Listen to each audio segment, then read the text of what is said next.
embargo has lifted, which means that I can now share my own recorded footage. I have been playing Lords of the Fallen for quite a while, quite a few hours, and let me tell you, one of the biggest issues that I found with the game is the massive health pool that the enemies have, and also the amount of ranged enemies. The amount of ranged enemies is just unnatural.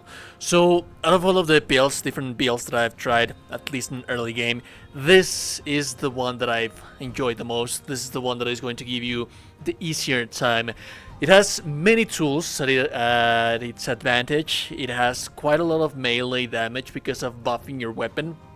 It has quite a lot of distance damage to take care of all of those sniping enemies that are very much annoying. And it also has quite a lot of survivability because of the healing spells. Beyond that, you do not have to be wasting your healing items that much, because the mana items that you have in this game are actually quite sufficient, and there's quite a lot of them. So yeah, that's actually quite nice. We're not going to do too much. Now let's begin with the starting class. Remember, I do want to stretch out that the starting class doesn't determine whether if you're going to be that build forever or not. It just determines the starting point. And since we are we're making an early game builds, starting class actually does matter a little bit. Right here, it doesn't really that much, but for this case scenario where we're making our early game builds, it actually does matter. So it could be either the Hallowed Knights or the Orient Preacher. The main difference being is that the Orient Preacher is already going to start with a Catalyst and with a ranged spell. We're not going to have everything that we are going to need right away, and as a matter of fact, this guy is going to be a little bit more squishy. Granted, you are not going to get access to the spells until you get to the hub area of the game, the Sanctuary, the Firelink Shrine, whatever you would like to call it.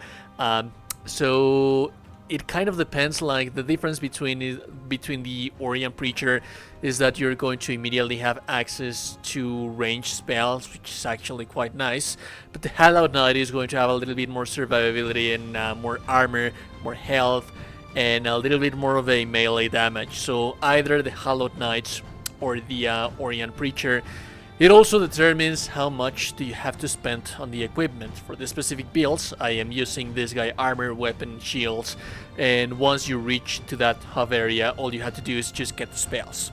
So this is my personal preference. This is what I like to take. So these are the stats that we're going to have for this character. Pretty basic, I'm not going to lie. It's actually quite an early game. Like I said, we're going to be level 26, and we are going to invest in quite a bit of points in here.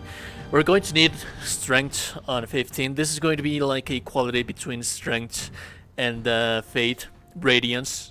That is a paladin. It is going to be that holy warrior that is going to have access to holy spells, healing, dealing holy damage, and dealing holy range damage, while also being an amazing melee class with lots of survivability and endurance.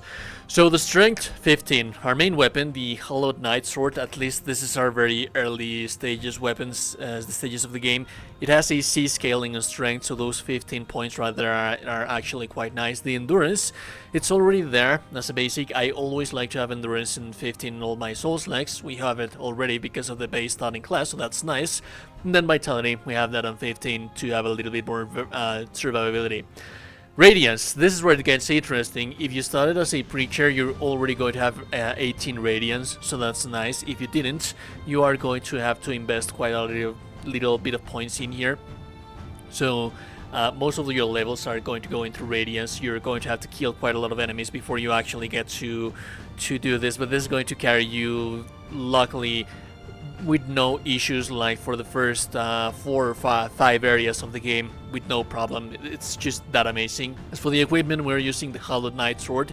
We're using the Orient Preacher Catalyst right here. We are using healing, radiance, radiant weapon, and radiant fire. Now, as soon as you get to this hub area of the game, you are going to get access to all of that. There's going to be one dude right here, which is going to sell the spells. If you head over to this path, this guy is the one that is going to be selling all of those spells that you are going to need. As for the armor, if you didn't choose the Hallowed Knight and you still require the armor and the weapons, this guy, you can purchase them with this guy right here. You can purchase the sword right here. You can purchase the armor right here, depending on do you want to have the Hallowed Knights. Although this is going to cost a little bit more souls. So yeah, like I said, it is going to be costly, a little bit costly depending on your starting class, and it is going to require a little bit more leveling depending on the character class that you have. But the gameplay style of this guy is very, very versatile. I love it because, like I said, very early stages of the game, you have quite a lot of enemies that attack from a distance. That is very, very much annoying. So you can deal with them. They are also like snipers, so you can deal with them with your radiant spell. What I like about this guy as well is that there's the Pieta, that amazing sword that you see the first boss of the game. That's something that I love about this build. If you plan to stick with this build for a longer period of time, the very first boss of the game that you are going to encounter, well, it is the second, the cool lady with the cool ass sword. You can get that sword very early of the game. You're going to have to do a little bit of farming. You are going to need 25 radiance, so if you want to keep playing as a paladin, you are going to find that sword, which is actually quite amazing.